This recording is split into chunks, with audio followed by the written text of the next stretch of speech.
할렐루야, 반갑습니다. 설교 외전을 시작하겠습니다. 오늘의 시작하기에 앞서서 하나님 말씀을 한 구절 읽고 시작하도록 하겠습니다. 오늘 말씀은 요한복음 16장 7절입니다. 그러나 내가 너희에게 실상을 말하노니 내가 떠나가는 것이 너희에게 유익이라. 내가 떠나가지 아니하면 보혜사가 너희에게로 오시지 아니할 것이요 가면 내가 그를 너희에게 보내리니. 이런 말씀이거든요. 바로 오늘은 이제 이 16장 7절 말씀을 중심으로 해서 내가 떠나가야 오실 성령이라는 제목의 말씀으로 나누었거든요. 오늘 이제 이 말씀 설교 중심으로 한 비하인드 스토리에 대해서 함께 나누는 시간을 갖도록 하겠습니다. 설교에 대해서 이제 모르는 부분이나 또 질문 있는 부분이나 또 관심 있는 부분들이 있다면 이렇게 질문해 주시면 함께 나누는 시간이 바로 설교 외전입니다. 오늘 설교를 들으면서 궁금했던 부분, 또 관심 있는 부분, 또 이제 여러 가지 그 부분에 대해서 질문을 받는 시간을 갖도록 하겠습니다. 질문해 주십시오. 예수님을 그리스도라고 하는데 그리스도가 무슨 뜻이에요? 그리스도라고 예수 그리스도 이렇게 표현하죠. 근데 성경에 보게 되면 오늘 이제 처음에 설교에 들어갈 때 예수님은 그리스도라고 많이 이렇게 강조했거든요. 그리스도로 오신 예수를 우리가 믿어야 된다 이렇게 강조했는데, 이때 그리스도라는 것은 이제 그 기름을 부음 받다 이런 의미가 있습니다. 그러니까 그리스도에 기름을 부어서, 그런 목적이 뭐냐? 기름 부어서 보내는 거거든요. 기름 부어서 보내는 것이기 때문에 이제 보냄을 받는 자 이런 뜻이기도 하고요. 기름을 부은 자 이런 뜻이기도 합니다. 근데 우리 그리스도인들은 바로 이렇게 보냄을 받은 자, 그리스도를 믿는 신앙이 우리의 기독교의 신앙입니다. 우리의 기독교가 믿는다, 예수님을 믿는다 이러지만 예수님의 구체적으로 무엇을 믿느냐는 거예요. 예수님의 구체적으로 뭘 믿느냐 할 때는 크게 두 가지를 얘기합니다. 한 가지는 예수님이 하나님의 아들이심을 믿는다 이런 표현이죠. 또 한 가지는 예수님이 그리스도이심을 믿는다 이런 표현입니다. 이때 그리스도라는 것은 보냄을 받은 자라고 믿는다는 겁니다. 바로 이 두 가지를 믿는 믿음인데, 둘 중에서 예수님이 특별히 강조한 믿음은 뭐냐면 아들을 믿는 믿음보다는 그리스도를 믿는 믿음, 곧 나를 보내신 것을 믿는 믿음을 더 강조하셨습니다. 성경을 찾아보니까 실제 아들을 믿는다라는 표현은 4번이 나오더라고요. 반면에 그리스도를 믿는다라는 표현은 6번이 나오게 됩니다. 성경이. 그러니까 이 2번이 더 많고 빈도수가 많기도 하지만, 예수님께서 왜 강조했다고 이렇게 제가 말씀을 드리냐면, 바로 요한복음 17장 21절에 보게 되면 이렇게 말씀하시거든요. 우리가 우리 안에 함께 있어 이 세상으로 아버지께서 나를 보내신 것을 믿게 하옵소서 이렇게 기도하시거든요. 요한복음 17장에서 예수님의 기도 제목 가운데 나를 보내신 것을 믿게 해달라고 기도하는 거거든요. 나를 보내신 것을 믿게 해달라는 기도를 바꿔 말하면 내가 그리스도인 것을 믿게 하옵소서 이런 기도예요. 바로 세상에 있는 성도들이 내가 그리스도인 것을 믿게 해주십시오. 내가 바로 하나님의 아들인 것을 믿게 해달라는 기도는 없는데, 내가 하나님의 아들인 것을 믿게 해달라고 하는 것은 없는데, 내가 하나님이 보내신 것은 믿게 해주십시오 라고 이렇게 기도했거든요. 그래서 그런 기도가 이렇게 한 걸로 비춰볼 때 정말 우리가 예수가 하나님의 아들이라고 믿는 건 너무나 당연한 거겠지만, 왜 두 가지가 베드로가 고백했던 신앙 고백의 말씀이거든요. 주는 살아계신 하나님의 아들이시라고 고백하죠. 그 다음에 주는 그리스도이십니다 라고 고백하거든요. 마태복음 16장 16절에 그렇게 고백하는데, 우리는 그래서 앞에 주는 하나님의 아들이시라고 고백하시기 때문에 아들을 믿는 게 중요하다고 생각했었죠. 그런데 막상 성경을 쭉 읽어보고 주님이 무엇을 더 중시 여겼을까라고 한다면, 하나님의 아들이심을 믿는 것보다는 오히려 예수님이 그리스도이신 것을, 곧 보내심 받은 자라는 사실을 믿는 것을 더 예수님은 강조하셨구나 라고 이렇게 좀 느낄 수 있는 말씀들을 보게 되는 거죠. 그래서 예수 그리스도라고 많이 함께 붙여 쓰기도 하는 거예요. 예수 그리스도라고. 그리고 우리의 신앙을 기독교 신앙, 기독교회라고 하잖아요. 그죠? 이 기독교라는 것은 그리스도 교회라는 뜻이거든요. 그러니까 그리스도 교회를 다시 풀었으면 보냄을 받은 자의 교회 이런 뜻인 거죠. 예? 그러니까 그것을 강조한 교회라는 것을 얘기하고 있는 거죠. 교회 명칭 자체가. 기독교회를 하나님의 아들의 교회 이렇게 하는 데는 없습니다. 그렇게 한 교단을 못 봤던 것 같아요. 하나님의 교회라는 교단을 봤거든요. 그런데 이 교단, 기독교를 믿는 교단 가운데 가장 많이 들어가는 이름이 그리스도라는 뜻이 들어갑니다. 곧 하나님이 보내셨다라고 하는 뜻이 들어가는 거죠.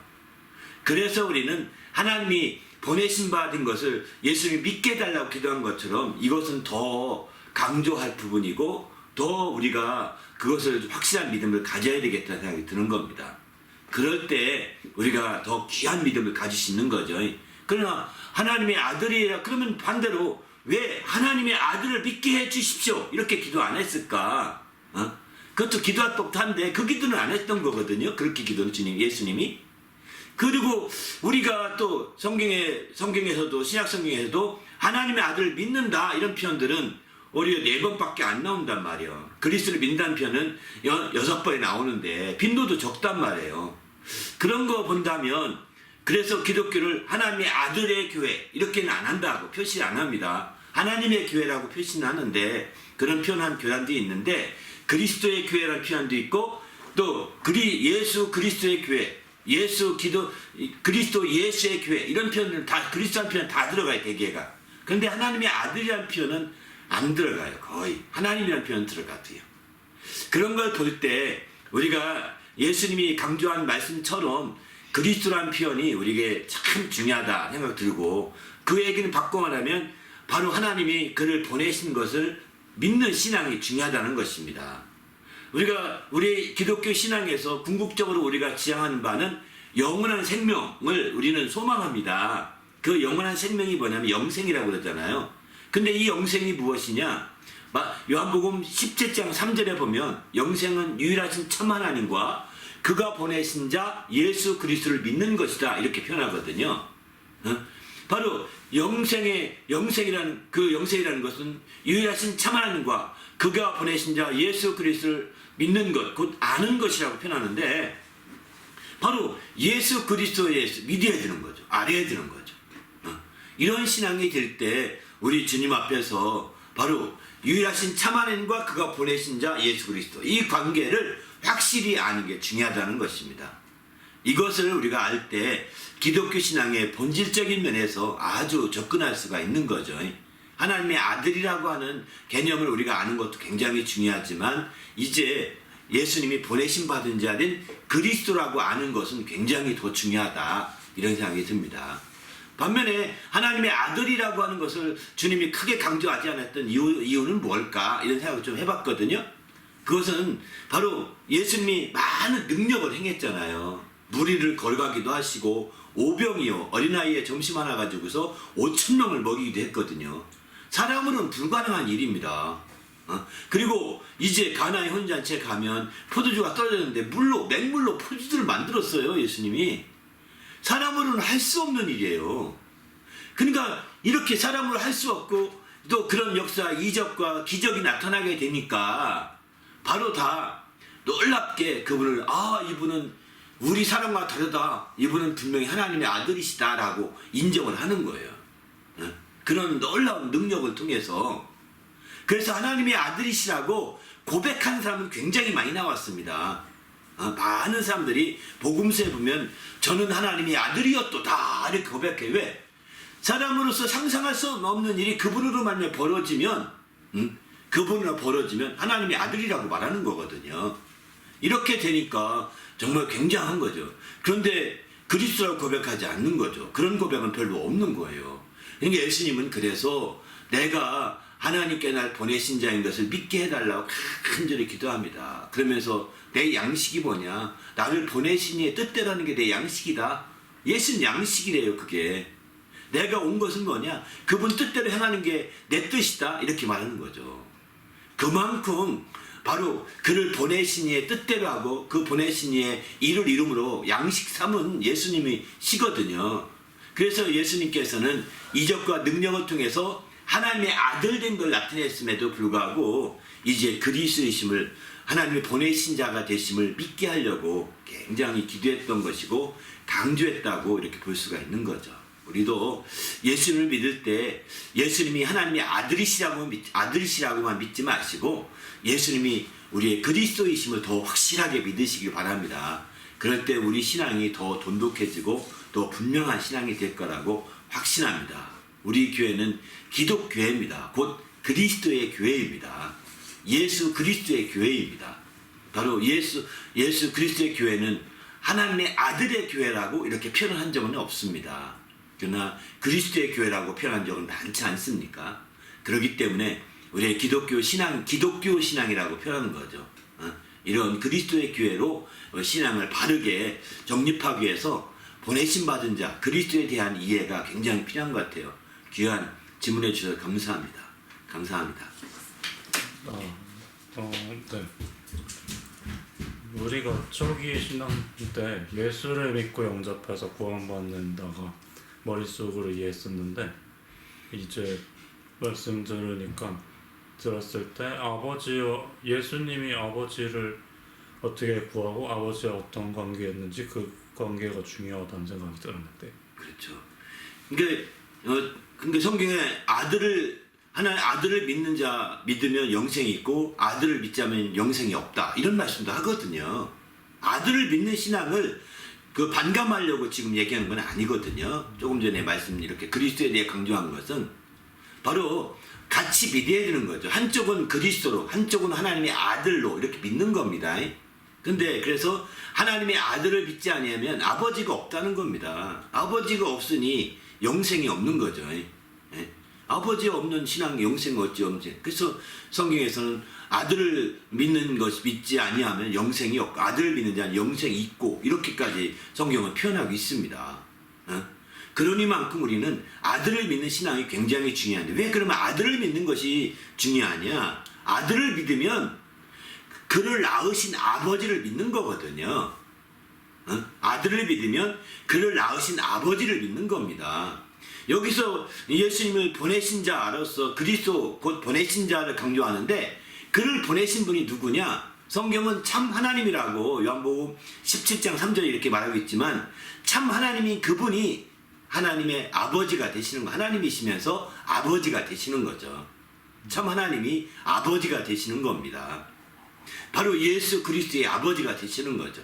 바로 참 하나님은 예수를 보내신 자요. 또 이제 그분은 아버지로서 그 아들을 바로 낳으신 분이요. 이 땅에 보내신 거죠. 그래서 우리가 아들을 믿는 신앙을 여기서 반감시키려는 게 결코 아니라는 거죠. 정말 그리스도를 강조한 만큼 다른 사이드에서 그만큼 중요성이 있는 건 분명한데 바로 예수께서 강조했던 강조점에서 바로 하나님의 아들됨은 능력과 이적과 표적 같은 것으로 기사와 이런 것들로 아들 되시면 밝히 드러나시거든요. 왜? 사람 같지 않으니까요. 그런데 그리스도이시면 잘 안 드러나신다는 거예요. 바로 보냄받았다는 개념이 안 드러나시니까 그러니까 그걸 믿지 못하는 거예요.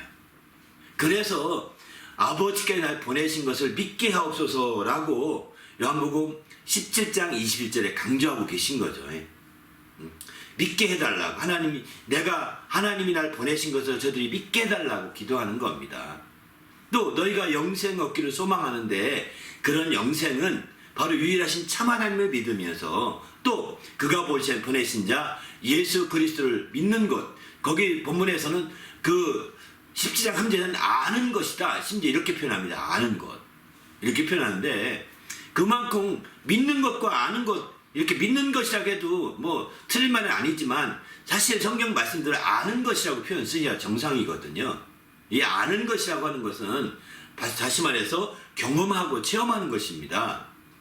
그래서 그냥 믿는다고 할 때는 우리가 안다는 것을 경험한다는 것으로 표현한다면 믿는다고 하는 것은 우리가 일반적으로 아는 게 믿는 것으로 생각하거든요. 아는 게 믿는 것으로 생각을 하는데 성경은 아는 것과 믿는 것을 구별시키고 있습니다.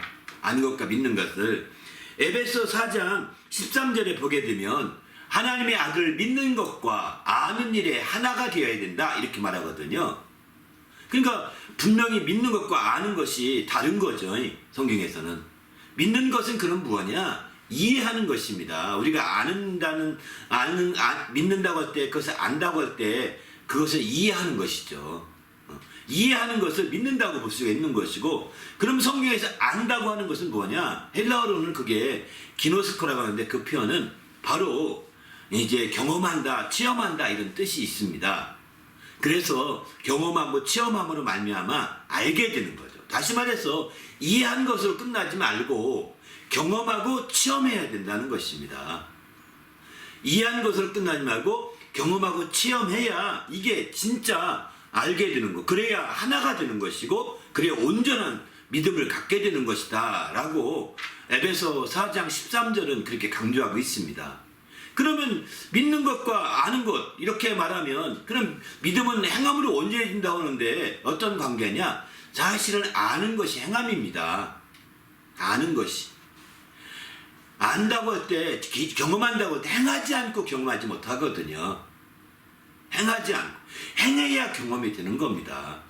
우리가 믿은 것들, 이해한 것들을 그냥 거기서 뭐 이해하고 머무르면 소용이 없습니다. 경험이 되게 하려면 내 몸이 움직여서 행해져야 되는 거거든요.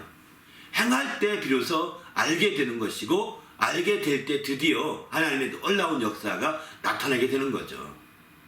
그래서 우리가 믿음이 있으면 그냥 행함이 없는 믿음은 죽은 믿음이고 또 행함으로 믿음이 온전해진다고 하는데, 그래서 믿는 것과 아는 것이 아는 것으로 이렇게 승화돼서 이렇게 행함으로 말미암아 온전해져 가야 되는 거죠.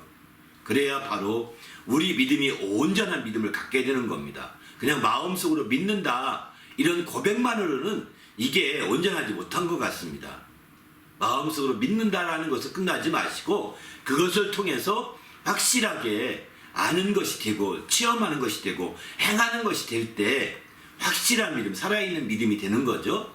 그런 믿음으로 가진 자들이 바로 이제 영생을 누릴 수 있다라고 성경은 이렇게 표현하고 있습니다. 그 영생은 유일하신 참 하나님을 믿는 것과 그가 보내신 자 예수 그리스도를 아는 것이라고 이렇게 표현하고 있는 거죠. 바로 우리도 이제 주님 안에서 그 하나님의 아들을 정말 믿는 것도 여기서 중요한 것이지만은 그리스도에 대해서 오늘은 중심으로 이렇게 더 한쪽을 더 강조한 그런 면이 있었던 것 같습니다. 그렇게 이해해 주시고, 반면에 하나님의 아들을 우리가 무시하고자 하거나 그것을 이제 낮추어 보는 것이 아니라 그리스도에 대한 강조하다 보니까 그런 것 뿐이시죠. 실제로는 하나님의 아들 믿는 것과 그리스도를 믿는 것은 같은 손바닥 안과 밖과 같은 것입니다. 이게 전혀 다른 별개가 아닙니다. 왜냐하면 한 분이 아버지시고 한 분이 보내신 분이시거든요. 이해되시죠? 그래서 요한복음 10장 21절은 아버지께서 나를 보내신 것이다 이렇게 표현해요. 3절에서는 유일하신 참 하나님이 보냈다 이렇게 표현하는데, 여기는 아버지께서 보내신 분, 바로 유일하신 참 하나님이 아버지시거든요. 그러니까 그분이 아버지요 보내신 자니까 같은 분을 또 보내기도 하고 아들이기도 하니까 틀리지 않은 거죠. 이게 어느 쪽을 보느냐의 그런 부분의 얘기라고 볼 수 있습니다. 단지 예수님께서는 한 가지 더 언급한다면, 단지 예수님은 바로 보내신 것이 나를 아버지께서 보내시고 참 하나님이 보내신 것이 잘 이렇게 표출이 안 되는 것 같습니다. 이게 그러다 보니까 그래서 보내신 것을 믿게 해달라고 기도까지 하셨다는 측면에서 좀 더 강조하는 것이 아닌가라고 이렇게 말씀을 드리는 거죠. 성령께서 오시면 죄와 위와 심판에 대해서 견책해 주신다 하셨는데, 개념을 한 번 더 정리해 주실 수 있을까요? 예, 성령께서 오시게 되면 이제 죄에 대해서, 의에 대해서 이렇게 말씀하시죠. 이 종합적인 면에서 성령이 오시면 우리에게 유익이 있다 이렇게 성경이 말씀하시죠. 성령이 오시면 유익을 준다 했는데, 그 유익이 뭐냐? 오늘 본문을 통해서 그 유익을 우리가 한번 생각해 본다면 이 부분입니다. 성령이 주시는 유익은 바로 죄와 의와 심판에 대해서 우리를 책망하심으로 견책하심으로 이끌어 주시는 거죠. 바로 여기서 책망한다는 것은 부정적인 책망이 아닙니다. 이끌어주기 위한 긍정적인 책망입니다. 심판하거나 형벌하기 위한 벌을 주기 위한 책망이 아니라는 것입니다. 오히려 우리를 이끌어 주셔서 우리 연약함을 고쳐주시기 위한 책망인 거죠. 근데 그 책망이 세 가지를 얘기하는 거거든요. 죄에 대해서, 의에 대해서, 심판에 대해서. 근데 이 세 가지를 얘기하는데 이 세 가지의 그 기존에 그동안에 가였던 개념을 바꿔주시는 겁니다. 그동안에 세웠던 기준을 바꿔주시는 겁니다. 개념을 바꿔주신다 혹은 기준을 바꿔주신다 이런 표현도 쓸 수 있는데 바로 성령이 바로 오시게 되면 기준을 바꿔주시고 성령의 감동해 주심으로 기준을 바꿔주시고 개념도 바꿔주시고 그래서 오해된 것이 없게 만들어주겠다라고 하는 겁니다. 바로 어떻게 바꿔주냐? 죄에 대해서라면 또 의에 대해서라면 이 기준과 개념을 바꿔준다는 거예요. 심판에 대해서도 그런 개념을 바꿔준다는 거예요. 그런 오해를 풀어준다는 거예요. 그러면 어떻게 풀어주고 바꿔주시느냐? 우리들 죄라고 한다면 우리가 거짓말했다든가 또는 사기쳤다든가 세상에서 불순종했다든가 이런 것들이 죄라고 생각하잖아요. 근데 그런 죄가 아니라 바로 그것도 죄긴 죄죠. 죄가 아니라고 말할 수 없는 거죠. 근데 그런 죄는 바로 예수님이 십자가에 죽으실 때 모든 죄가 그 죄를 다 대신 대속해서 다 용서하신 것입니다. 내가 태어나기 전부터요. 내가 짓지 않은 죄까지도 내 속에 죄가 숨겨 있는데 숨어있는 죄까지도 어쩌면 내가 다 주님이 함께 다 대속에 그 피를 흘려서 마침내 다 속죄해 주신 겁니다. 그래서 그걸 안다면 이제 그 죄를 능히 지배하고 우리 속에서 죄의 속성을 지배해 나갈 수 있는 거죠. 그리고 설령 그런 죄악이 싹터서 드러났다 하더라도 이제 주님의 용서하심을 힘입을 수 있는 거죠. 그래서 주님이 오신 이후에는 예수님을 보내셨는데 어떻게 보내셨느냐? 요한복음 요한일서 4장 10절에 보면 우리 죄를 속하기 위하여 대속제물로 화목제물로 보내셨다고 했거든요. 그러니까 예수님을 화목제물로 보내셔서 우리 죄를 다 속해 주셨기 때문에 이제 다 속해 주신 이후에는 어떻게 변했느냐? 죄의 개념이 바로 예수를 믿느냐 안 믿느냐로 기준이 바뀌어진 겁니다. 윤리나 도덕이나 계명을 지키느냐 안 지키냐가 죄의 기준이 아닙니다. 과거에는 예수님이 오시기 전까지 예수님이 우리의 죄를 대속하기 전까지는 윤리를 지키고 계명을 지키고 율법을 지키고 하느냐 아니면 안 지키느냐 이거에 따라서 그 기준이 거기에 있었습니다. 그거에 따라서 이제 죄를 짓느냐 안 짓느냐가 다 결정됐거든요. 그런데 예수님이 오신 이후 우리를 다 대속하시고 속죄하신 이후에는 이제 예수를 그런 계명을 지키냐 안 지키냐에 있지 않습니다. 오직 예수를 믿느냐 안 믿느냐를 기준 삼는다는 거예요. 그래서 오늘날 우리가 이렇게 질문하면 바로 우리가 잘 한번 대답해 보십시오. 오늘날 우리가 지옥 가는 것은 21세기에 있는 성도들이 믿든 안 믿든 지옥 가는 것은 왜 어떤 죄 때문에 지옥 가느냐? 1번 원죄 때문에 지옥 간다. 2번 자범죄 때문에 지옥 간다. 3번 예수 안 믿는 죄 때문에 지옥 간다. 셋 가운데 어떤 걸까요? 3번입니다. 예수 안 믿는 죄를 우선으로 그게 기준으로 설정해 놓으신 거예요. 그래서 요한복음 3장에도 보게 되면 저들은 예수의 이름을 믿지 아니하는 거로 벌써 심판을 받았다 이러지 않습니까? 예수의 이름을 믿지 않는 자는 심판을 벌써 받았다는 겁니다. 그렇기 때문에 지금은 우리가 지옥 가게 되는 것은 21세기 그 누구도 원죄 때문에 지옥 가는 것이 아닙니다. 자범죄 때문에 지옥 가는 것도 아닙니다. 바로 예수를 믿지 않아서 지옥 가는 것입니다. 왜? 예수만 믿으면 원죄와 자범죄의 모든 것들을 다 그분이 대속해 주셨다는 사실을 알기 때문에 이제 주님 안에서 우리가 구원받을 수 있는 거죠. 그 예수 믿는 게 바로 구원받는 지름길이라는 것이 바로 그것입니다. 기준이 죄의 기준이 바뀌었기 때문입니다. 지금도 예수를 믿으면 최고냐? 율법도 지켜야지. 그렇습니다. 율법도 지키긴 지켜야 됩니다. 그렇지만 율법을 어긴 것 때문에 고민하고 걱정하고 나 지옥 갈까봐 이렇게 할 필요는 없다는 거예요. 회개하면 돼요. 다시 한번 예수의 이름으로 회개함으로 다시 저와 예수의 피 앞에 묻어두고 나가는 거죠.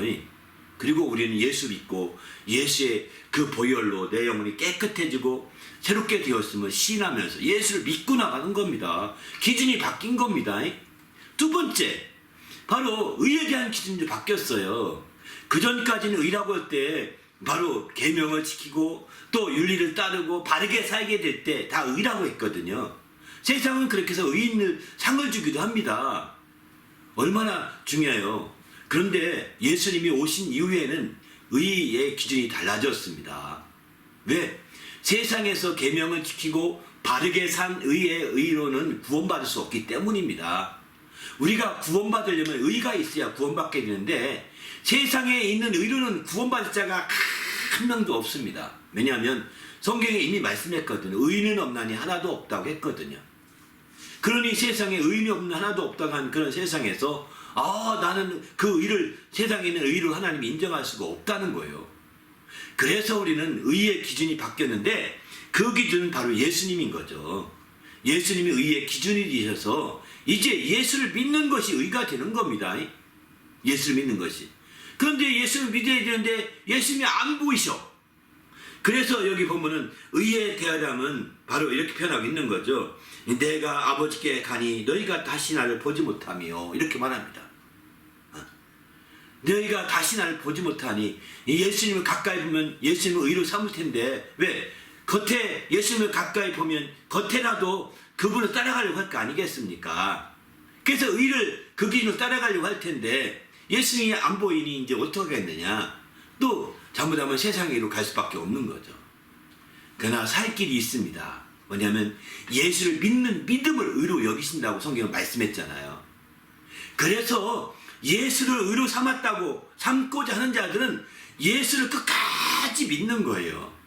그 중에 예수를 끝까지 믿되 예수가 우리의 죄를 대속했다고 믿는 것입니다.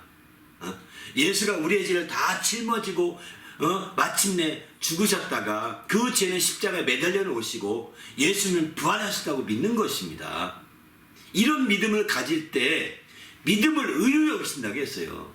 우리가 경건하지 않고 또 우리가 정말 능력이 없을지라도 일하는 것이 없을지라도 세상으로 말하면 의가 없을지라도 하나님의 아들을 믿는 믿음을 의로 여기신다는 뜻이거든요. 그런 믿음을 의로 여겨주시기 때문에 이제 하나님의 아들이신 그리스도이신 예수 그리스도를 기준으로 해서 의가 설정된다는 거예요. 그래서 이것을 깨우쳐 주시는 거죠. 성령이 임하시면 모든 걸 가르쳐 주시는데 이렇게 가르쳐 주시는 거죠. 또 한 가지는 심판에 대해서 한다고 했는데 심판에 대한 기준도 이제 예수님에게 있는 겁니다.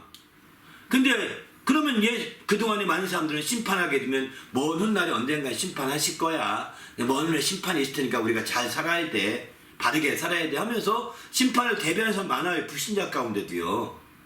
그 착하게 살아야 된다고. 착하게 살면 자손이라도 잘 된다고 이러거든요.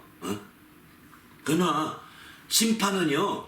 성경에서는 이미 심판이 끝났다고 합니다. 왜 끝났을까요? 예수님을 통해서 심판이 이미 이루어졌다는 것입니다. 예수님이 십자가 달렸다가 부활하심으로 심판이 끝난 거예요. 이제는. 예수님이 십자가 달릴 때 이 세상의 임금은 자기의 권한, 사망 권세를 가지고 예수를 죽였거든요. 근데 예수님이 사흘 만에 사망 권세를 깨뜨리고 부활하셨거든요. 왜 어떻게 부활했느냐? 하나님이 그를 부활시키신 거죠. 하나님이 그를 다시 살리셨다고 했습니다. 예수님이 죽으셨다가 스스로 이렇게 사흘 만에 내가 이제 후를 털고 부활해야지 하고 일어난 것이 아니라 그렇게 한 것이 아닙니다. 스스로 죽었다가 사흘 만에 스스로 일어난 것이 아니라 의로우신 하나님이 보실 때 죄가 없기 때문에 그를 살리신 것입니다. 그러면 예수님이 죽은 건 뭐냐? 바로 온 인류의 죄를 대신 그분이 대속하기 위한 죽음이었던 거죠. 그러면 예수의 죄 없는 자를 이 사단이 죽였으니 어찌 되겠습니까? 사단이 불법자가 되는 겁니다. 죄 없는 자를 죽일 수는 없거든요. 대신 짊어졌다 하더라도 죄 없는 자는 죽일 수는 없는 겁니다. 대신 짊어지고 고난도 받고 이렇게 해서 죽이는 것까지는 잘못된 거거든요. 그래서 마침내 죽였단 말이에요. 그래서 우리의 예수님께서 우리의 죄악을 때문에 징계를 받으시고 또 우리의 허물 때문에 그분이 정말 찔리셨다 했잖아요. 찔리시고 징계 받으신 것까지 가능해요. 그냥 죽는 것까지는 안 되는 겁니다. 죽는 것까지는. 근데 죽기까지 하셨단 말이에요. 고난, 우리의 죄를 위해서 피를 흘리시고 고난 이렇게 하지만 죽기까지 하신 것은 마귀가 불법자로 불의한 자로 완전히 드러난 거예요. 세상 임금이. 그래서 부활하심으로 이 세상 임금이 완전히 심판이 끝나버린 거예요. 그래서 이제 이 세상 예수님이 오심으로 심판이 끝났다고 말하는 거예요. 여기는 지금 이렇게 성령이 임하시게 되면 이렇게 말하는데 성령이 임하시기 전이었죠. 예수님이 이 말씀은. 그죠? 성령이 임하시기 전이지만 성령이 오실 때에는 예수님이 이미 십자가에 달렸다가 부활하신 이후시기 때문에 이렇게 심판이 끝났다라고 선포하게 되는 거죠. 그래서 마침내 이제 그 예수로 말미암아 심판이 다 끝나서 이 세상이 심판을 받았으며 라고 성령이 깨우쳐 주신다는 거예요. 예수의 부활하신 이후에 성령이 오시기 때문에 그때는 이렇게 깨우쳐 주신다는 거예요. 그러나 이제 그 요한복음 3장에도 보게 되면 하나님의 아들을 믿지 아니하게 되면 이제 이미 심판을 받은 것이요 이렇게 말하거든요. 그것도 사실은 이제 하나님의 아들을 믿지 아니하면 그렇게 심판을 받은 이미 끝난 거예요. 바로 하나님의 아들을 부정하면 심판이 끝나버린 겁니다. 더구나 예수님의 부활 이후에는 이 심판이 완전히 끝나버린 거 믿지 않는 자들에 대해서는 끝난 상태가 되는 거죠.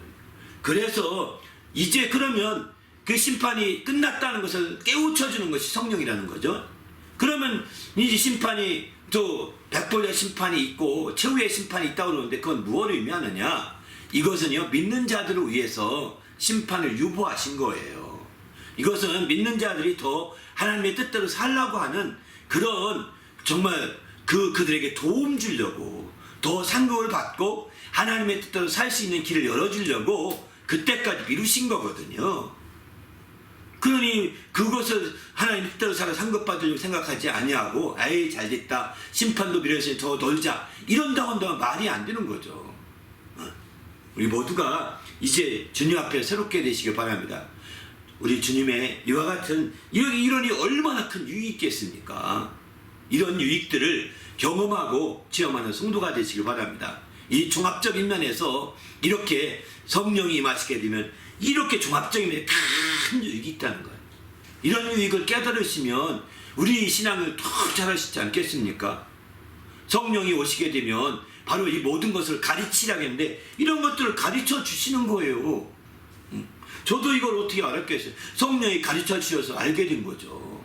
저도 이렇게 지금 이렇게까지 설명을 일목요연하게 설교 별로 해본 적이 없거든요. 그런데 오늘 설교를 준비하면서 하나님이 깨닫게 해주시고 감동해 주셔서 이렇게 설교하게 된 거거든요. 감사할 뿐이죠. 할렐루야. 정말 감사합니다. 여러분도 성령의 인도함 받아서 이렇게 종합적인 면에서 큰 유익을 경험하는 성도가 되시길 바랍니다. 할렐루야. 네. 이번 설교 하시면서 더 영감을 부어주신 부분이 어떤 부분이 있을까요? 그럼 지금 이제 종합적인 면에서 큰 유익이 있다고 했는데 네. 바로 이제 기초적인 면에서 유익 부분을 좀 한 번 더 얘기하셔야 드려야 될 것 같습니다. 이제 기초적인 면에서 유익이라는 것은 오늘 본문에 보게 되면 이렇게 말씀하시죠. 내가 떠나가는 것이 유익이다 이렇게 말씀하시잖아요. 내가 떠나가지 않으면 보혜사가 오지 않게 되는데 떠나가게 되면 바로 내가 가서 하나님께 이 보혜사를 보낼 텐데 그게 바로 유익이다 이렇게 말합니다. 그리고 주님이 떠나가셔서 이제 우리에게 유익을 주신다는 것을 말씀하고 있는 거죠. 그래서 우리는 주님의 이와 같은 유익을 경험하신 이제 되겠다는 이때 유익을 우리는 알다시피 어떤 유익이냐? 저는 이 유익을 이제 기초적인 유익이라고 저는 생각합니다. 이 기초적인 유익으로 꼭 좀 인용하고 싶은 말씀은 요마서 8장 26절이거든요. 이와 같이 성령도 우리의 연약함을 도우시나니 우리가 마땅히 기도할 바를 알지 못하나 오직 성령이 말할 수 없는 탄식으로 우리를 위하여 친히 간구하시느니라. 이렇게 말씀하시죠. 바로 성령이 오시게 되면 어떤 유익이 있느냐, 이런 유익에 대한 생각을 안 합니다. 그냥 성령 받으면 좋지, 이런 정도가 아닙니다. 성령을 받게 되면 그 주시는 유익이 뭐냐? 연약함을 도우신다는 거예요. 우리 연약함을 해결해 주시는 유익을 경험할 수 있는 거죠. 우리 연약함을 온전히 풀어줄 수 있다는 것입니다. 우리가 연약함 때문에 나타나는 게 뭘까요? 이런 연약함 때문에 근심하고요. 이런 연약함 때문에 고민하고요. 이런 연약함 때문에 이제 평안이 없어지는 겁니다. 불안하는 거예요. 이런 연약함 때문에 더 나가서는 아주 어려운 가운데 빠져가는 겁니다. 시험에 드는 거예요. 바로 이런 연약함을 도우시려고 오시는 성령이신데 그 성령을 환영하지 않아요. 성령을 받았다는 사람들도 성령을 이렇게 이제 성령을 정말으로 살고 성령 인도함 받으려고 하지 않습니다. 안타깝죠. 그러니까 성령이 우리를 연약함을 도우시려고 성령이 우리 안에 성령이 갖고 오시긴 했는데 구석에 박혀 계신 거예요. 뒷전에 계신 거예요. 왜? 우리가 성령을 의지하지 않고 인간의 소욕을 따라가기 때문에, 육체의 소욕을 따라 움직이려고 하기 때문에, 육체의 욕구에 따라서 따라가고, 육체의 보는 욕구, 또 육체의 감각적인 욕구, 또 목구멍의 감각적인 욕구, 이런 것들만 따라가는 거예요. 그러니까 성령으로 인도받지 못하는 삶이 되는 거죠. 그러면 성령이 역사하지 않고 가만히 뒤에만 계시니까 성령은 어떻게 했어요? 연약함을 도와줄 길이 없는 거예요. 그러니까 성령이 탄식한다고 말씀하는 거죠. 하나님 앞에 성령이 탄식한다는 거예요. 그러면서 하나님 앞에 호소하는 거죠. 성령이 탄식하면서 8장 20절 하반절 보면은 이제 마땅히 빌 바를 알지 못하나, 우리는 빌 바를 알지 못하는 거예요. 왜? 육체적으로 따라가니까. 우리가 성령의 인도하심을 받으면 우리가 빌 바를, 기도할 바를 알게 되거든요. 여러분, 기도할 바를 알지 못하니까 기도도 안 하고 살잖아요. 기도하십니까? 기도 제대로 안 하는 이유가 성령을 뒷전에 두고 있다는 겁니다. 뭘 기도할지 모른다는 겁니다. 그게 바로 당신 육체로 살고 있다는 아주 증거가 되는 거죠. 그 부분을 우리는 정말 도우시려고 성령이 오셨는데, 성령을 도와달라고 성령 앞에 성령이 역사해달라고 막 이렇게 호소하지 않을 망정 성령을 푸대접하니 성령이 얼마나 근심하시겠어요. 그러니까 성령이 탄식하시는 겁니다. 그러면서 하나님 앞에, 하나님, 이 사람은 저를요 꽂아놓은 벌처럼 취급해요 하면서 기도하시는 거예요. 그러니 하나님께서 어떻게 하시겠어요? 안타까워하시는 거죠. 성령은 강제로 돕지 않으십니다. 성령은요 정말 우리 연약함을 내가 내놓고 내가 정말 호소하고 이렇게 하지 않는 이상 강제로 안 도우세요. 예수님도 강제로 우리를 끌고 가지 않으십니다. 문 밖에 예수님이 두드린다고 하잖아요. 문을 열라, 두드린다고 하잖아요. 요한계시록에 보게 됩니다. 열면 들어가서 너랑 더불어 먹고 마시면서 함께 도움이 되겠지만, 그러나 열지 않고 있으면 아무 도움 못 받는 거예요. 그분은 지척에 계십니다. 문 밖에 바로요. 예수님 오세요만 하면 되는 거예요. 근데 그분을 들어오시라고 문을 안 여는 거예요. 내 의지를. 심각한 문제인 거죠. 그거를 우리는 해결해야 되는 겁니다. 그거를 해결해야 마침내 이제 예수님이 들어오셔서 우리를 도우시고 우리를 인도하시지 않겠습니까? 성령은 더 그러십니다. 성령은요 더 우리를 인격적으로 취급하시는 거예요. 성령이 자동으로 개입하지 않습니다. 세상의 동맹은 이제 군사동맹을 맺으면서 어느 한쪽에 침범해 오면 자동으로 돕는다, 이렇게 자동으로 동맹 관계를 맺은 거에 상호 무슨 동맹이라 군사동맹이라고 하더라고요. 그러나 성령과 우리 관계는 이런 동맹 관계가 아닙니다. 우리가 그분을 모셔야 되고 그분께 호소해야 됩니다. 그래야 성령이 우리 연약함을 도우시는 거거든요. 우리 연약함이 한두 개가 있습니까? 내가 말하지 않더라도 얼마나 많겠습니까? 우리 연약함을 가장 잘 아시는 분이 우리 안에 계시는 성령이시라고요. 하나님 안에 계신 성령이 하나님의 깊은 것까지 통달하신다고 하지 않습니까?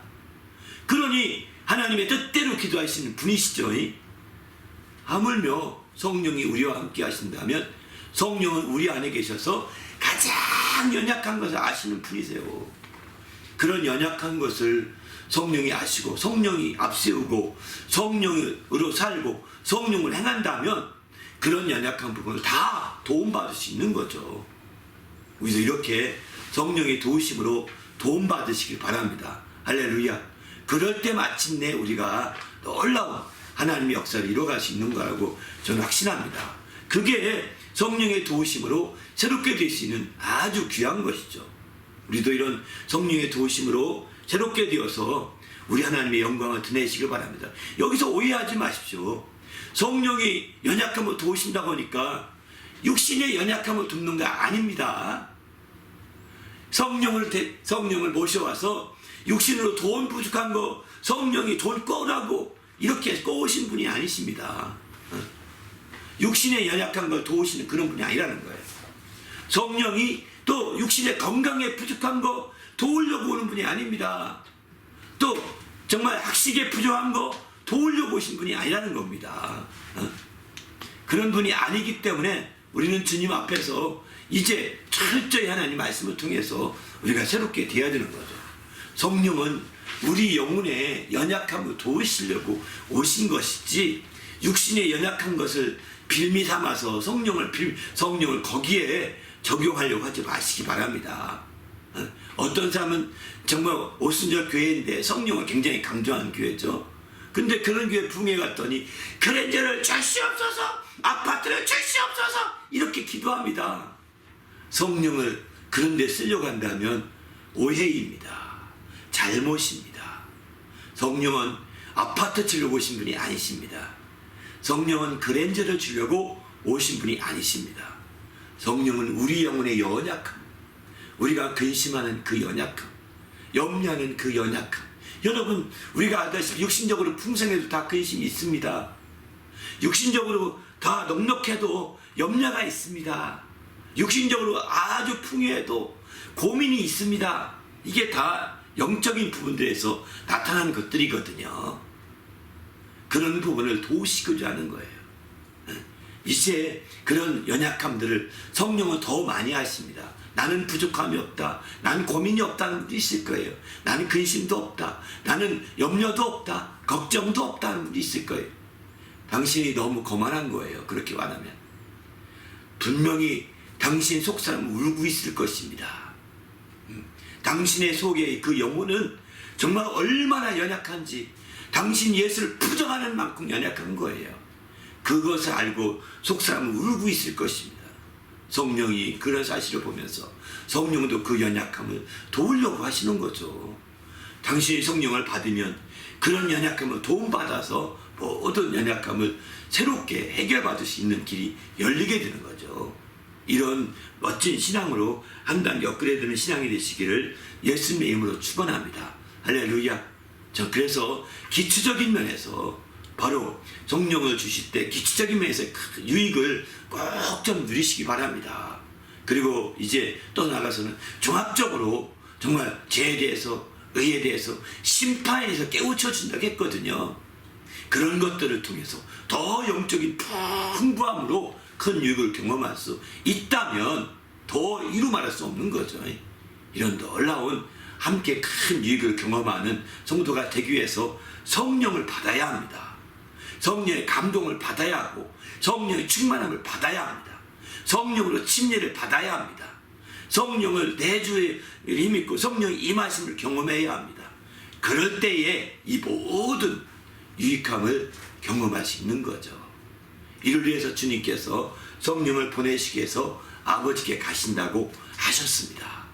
우리 모두도 주님이 아버지께로 가셔서 보내주시겠다고 하신 이 약속의 말씀이 성도 여러분에게 다 이루어지는 축복이 있기를 예수님의 이름으로 축원합니다. 아멘. 네. 또 설교하시면서 새롭게 깨닫게 된 말씀이 있으실까요? 또 이제 말씀을 또 드린다면 저는 이제 그런 말씀을 드리고 싶습니다. 이제 오늘 꼭 그 드리고 싶었던 드리지 못했던 말씀 중에 한 가지가 예수님께서 이제 이런 말씀을 하시죠. 아버지께 가면 보혜사를 보내시리니 이렇게 말씀하시죠. 이 부분을 좀 더 설명을 했어야 했는데 설교를 못했다 준비는 했는데 그 부분만 좀 오늘 또 말씀을 드리려고 합니다. 다시 말해서 예수님께서 내가 아버지께로 가면 보혜사를 보내리니 이렇게 말씀하거든요. 그 아버지께 가서 성령을 보내시는 그 일련 그 절차가 있습니다. 그냥 뚝딱 보내는 것이 아니라 바로 먼저는 요한복음 14장 16절에 보게 되면 내가 아버지께 가게 되면 아버지께 성령을 구한다고 말씀하십니다. 성령을 하나님 아버지 정말 제자들에게 성령을 보내주십시오 이렇게 구한다는 겁니다. 저에게만 성령을 주신 것이 아니라 제자들에게 성령을 보내주십시오 이렇게 구한다는 것입니다. 그래서 예수님은 이미 성령을 받으신 분이시죠. 성령을 임하시지 않습니다. 언제 임했죠? 우리가 알다시피 예수님은 성령이 바로 언제냐면 그때 임하신 거죠. 침략받고 올라오실 때. 그리고 성령 역사는 그 이전부터 있었습니다. 성령으로 잉태되었다고 하니까요.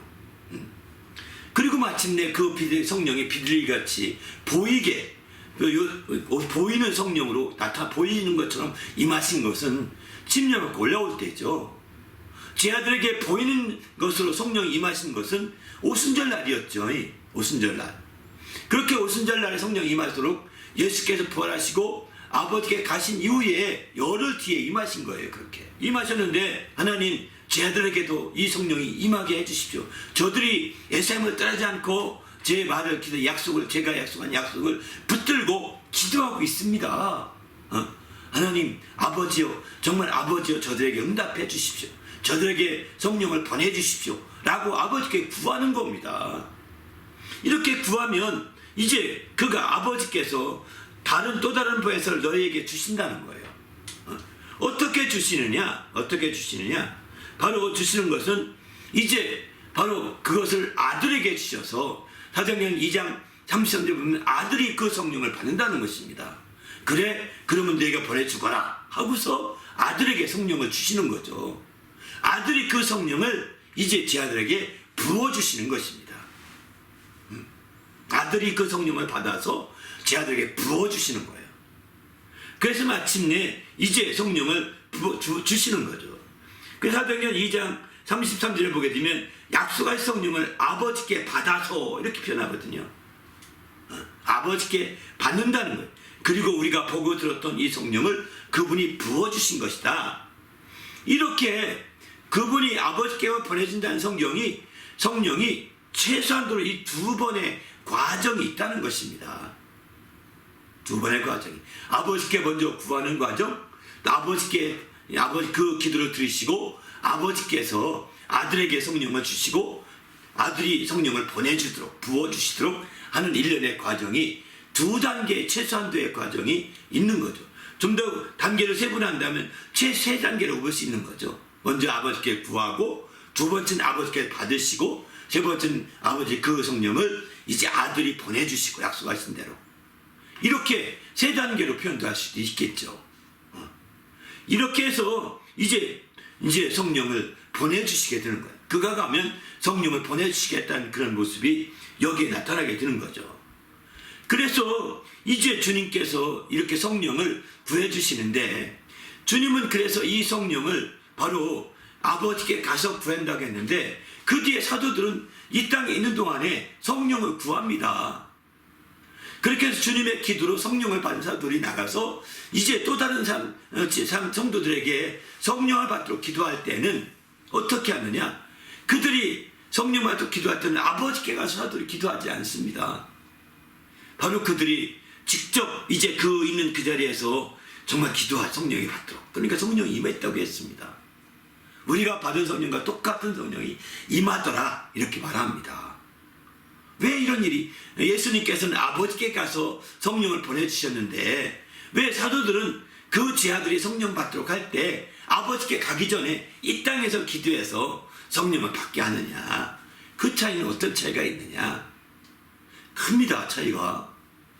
예수님께서 이 땅에서 이제 아버지께 아버지여 우리 제자들에게 성령을 보내주십시오라고 기도하지 아니하시고 하늘에 가서 기도했던 것은 그만큼 성령을 귀히 여기셨던 것이고 그는 대제사장으로서 이렇게 계속해서 아버지께 가야 되는 것이죠.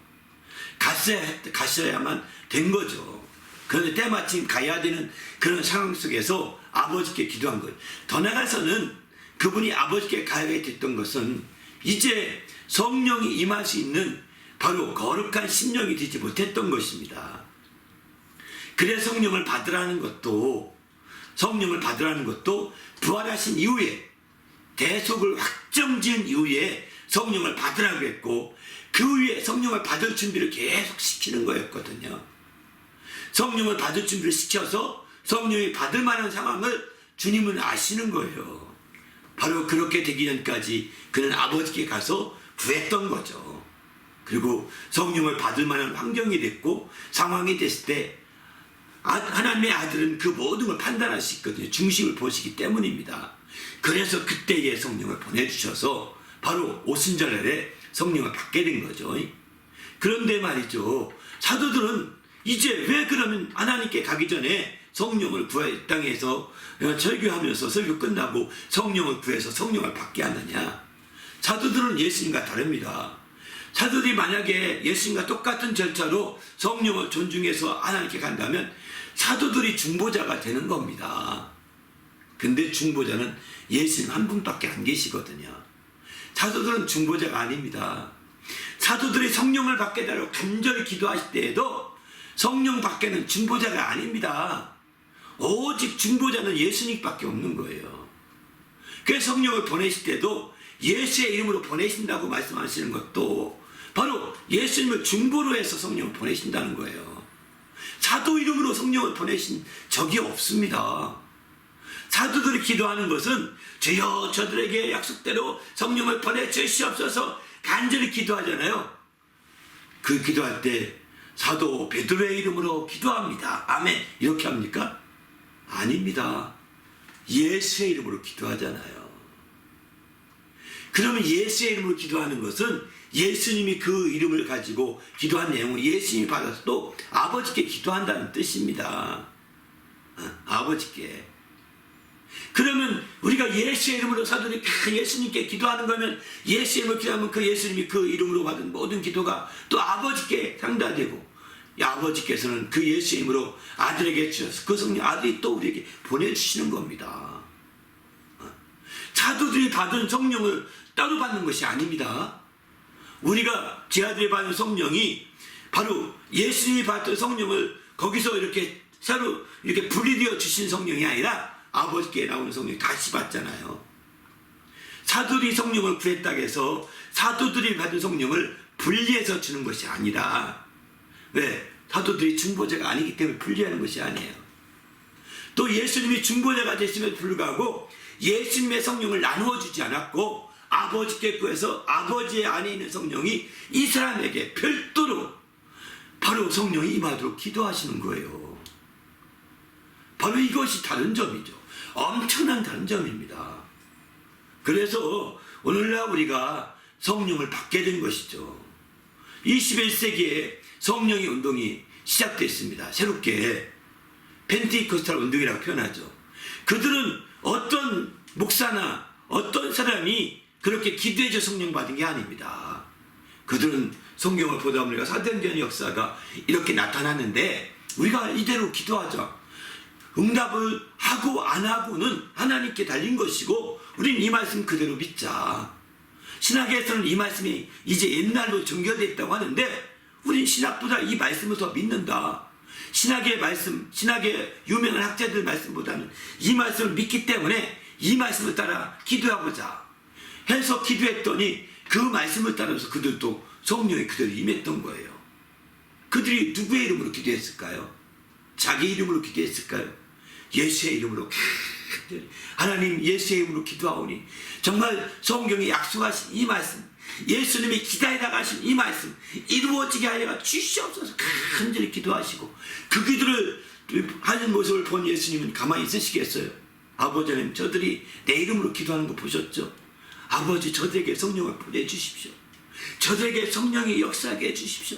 간절히 기도했을 것이고, 그리고 아버지께서는 그 기도를, 아버지께 구한 기도가 아들에게 약속하신 대로 성령을 주셔서 그 아들이 20세기 초반에 펜테코스탈 운동을 시작한 자들에게 바로 성령을 보내주신 거죠. 그래서 그들이 정말 오순절날 성령 임했던 것 같은 놀라운 거의 같은 경험들을 하게 되어서 오늘날에 정말 수많은 교회가 세워지게 되지 않았습니까? 이 일련의 과정들이 다 이렇게 정말 예수님을 통해서 그 성령이 보내졌기 때문에 가능했던 것이죠. 우리 모두도 이런 성령의 역사가 이어지는 성도가 되시길 바랍니다. 할렐루야. 그래서 주님 안에서 우리가 새롭게 되는 귀한 성도가 되시면 부탁드립니다. 바로 이런 절차적인 부분을 우리는 앞서 잠깐 두 부분을 말씀드리는데 정말 또 이 시간에 앞에 얘기 또 얘기만 막 길어져 가지고 설교하다가 안 되겠다, 시간도 없어서 빼자 하고 뺐던 거였거든요. 근데 이렇게 마지막에 또 이렇게 말씀드릴 수 있으니까 참으로 감사하네요. 아무튼 주님 안에서 이런 성령의 역사를 우리가 함께 22세기, 21세기에도 22세기까지도 계속 이어지도록 기도하십시다. 할렐루야. 이렇게 하려면 성령이 내 속에서 뒷전에 계시지 않고 성령이 내 앞에서 나를 이끌고 가도록, 나를 인도하시도록 내가 성령으로 살고 성령으로 행하도록 힘써야 됩니다. 할렐루야. 성령의 인도받는 귀한 삶이 되시기를 부탁드립니다. 그렇게 될 때 성령으로 열매맺을 수 있을 것이고 성령으로 더욱더 행복한 신앙생활을 할 수 있으리라고 저는 확신합니다. 우리 모두도 이렇게 성령으로 사는 성도가 되시길 간절히 부탁드리며 마치고자 합니다. 함께 기도할 때 주님 축복하셔서 성령으로 새롭게 되도록 인도해 달라고 간절히 한 주간도 이렇게 성령의 인도하보다 열매토록 인도해 달라고 기도하고 마칩시다.